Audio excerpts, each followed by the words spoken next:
Wait lang po.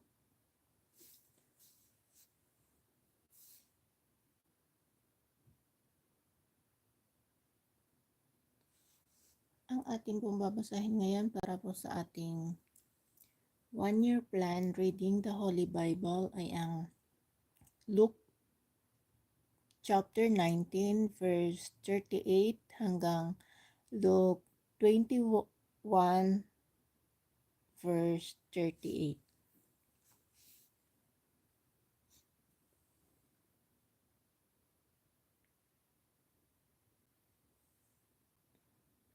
Wait lang po.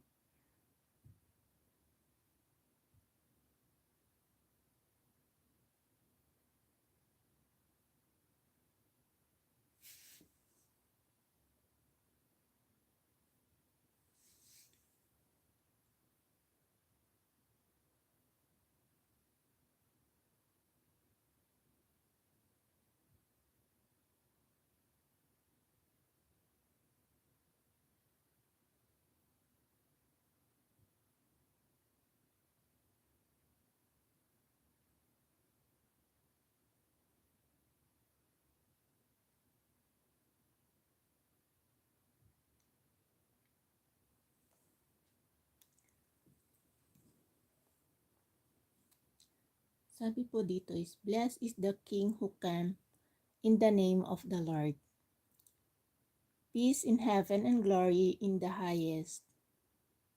Some of the Pharisees in the crowd said to Jesus, Teacher, rebuke your disciples. I tell you, he replied, if they keep quiet, the stone will cry out. As he approached Jerusalem and saw the city, he wept.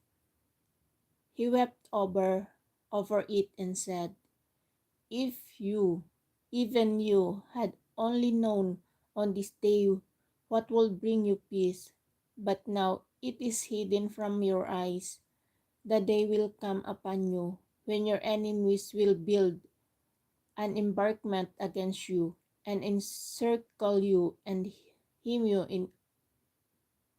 in on every side. They will dash you to the ground, you and the children, one stone on, because you did not recognize the time of God's coming to you.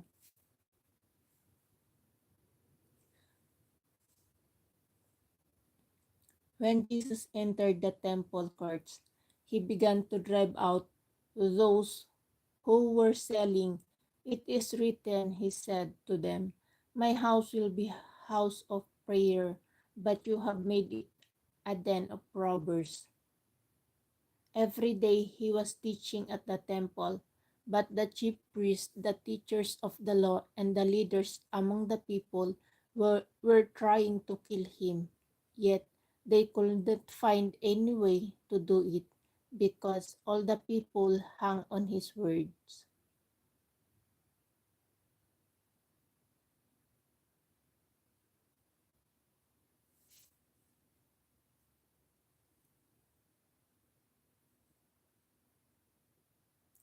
One day, as Jesus was teaching in the people in the temple court and proclaiming the good news, the chief priests and the teachers of the law, tell us by what authority these things, they said. Who gave you this authority? He replied, I will also ask you a question. Tell me, John's Baptist, was it from heaven or of human origin? They discussed it among themselves and said, if we say from heaven, he will ask, why didn't you believe him? But if we say of human origin, all the people will stone us because they are persuaded that John was a prophet. So they answered, we don't know where it was from. Jesus said, neither will I tell you by what authority I am doing these things. He went on that he went on to tell the people these parables. A man planted a vineyard, rented it to some farmers, and went away for a long time. At harvest time, he sent a servant to the tenant so they would give him some of the fruit of the vineyard. But the tenant beat him and sent him away empty-handed. He sent another servant, but the one that they beat and treated shamefully and sent away empty-handed. He sent still a third, and they wounded him and threw him out. Then the owner of the vineyard said, "What shall I do? I will send my son, whom I love. Perhaps they will respect him." But when the tenants saw him, they talked the matter over. "This is the heir," they said. "Let's kill him, and the inheritance will be ours." So they threw him out of the vineyard and killed him. Do to them, he will come and kill those tenants and give the vineyards to others. When the people heard this, they said, "God forbid." Jesus looked directly at them and asked, "Then what is the meaning of that which is written? The stone the builders rejected has become the cornerstone. Everyone who falls on that stone will be broken to pieces. Anyone on whom it falls will be crushed." The teachers of the law and the chief priests looked for a way to arrest him immediately, because they knew he had spoken these parables against them, but they were afraid of people. Keeping a close watch on him, they sent spies who pretended to be sincere. They hoped to catch Jesus in something he said, so that they might hand him over to the power of authority of the governor.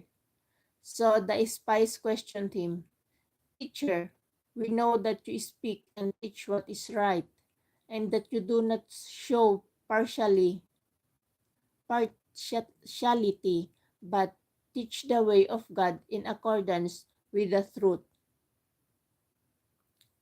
It is right for us to pay taxes to Caesar or not." He saw through their duplicity and said to them, "Show me a denarius whose image and inscriptions are on it." "Caesar's," they replied. He said to them, "Then give back to Caesar what is Caesar's, and to God what is God's."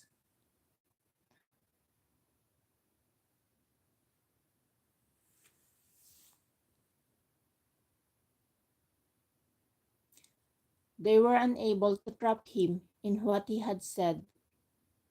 There is public. And astonished by his answer, they become silent. Some of the Sadducees, who say there is no resurrections, come to Jesus with a question. "Teacher," they said, "Moses wrote for us that if a man's brother dies and leaves a wife but no children, the man must marry the widow and raise up offspring for his brother. Now there were 7 brothers. The first one married a woman and died childless.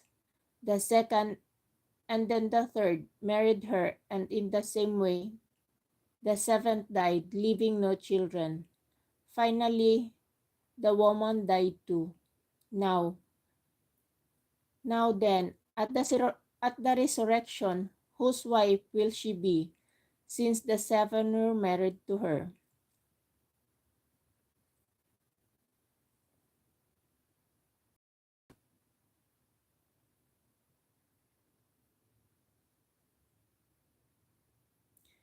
Jesus replied, The people of this age marry and are given in marriage, but those who are considered worthy of taking part in the age to come and in the resurrection from the dead will neither marry nor be given in marriage.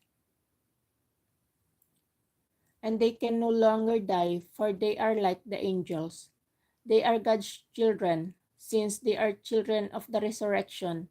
But in the account of the burning bush, even Moses showed that the dead rise, for he calls the Lord the God of Abraham, and the God of Isaac, and the God of Jacob. He is not the God of the dead, but of the living, for to him all are alive.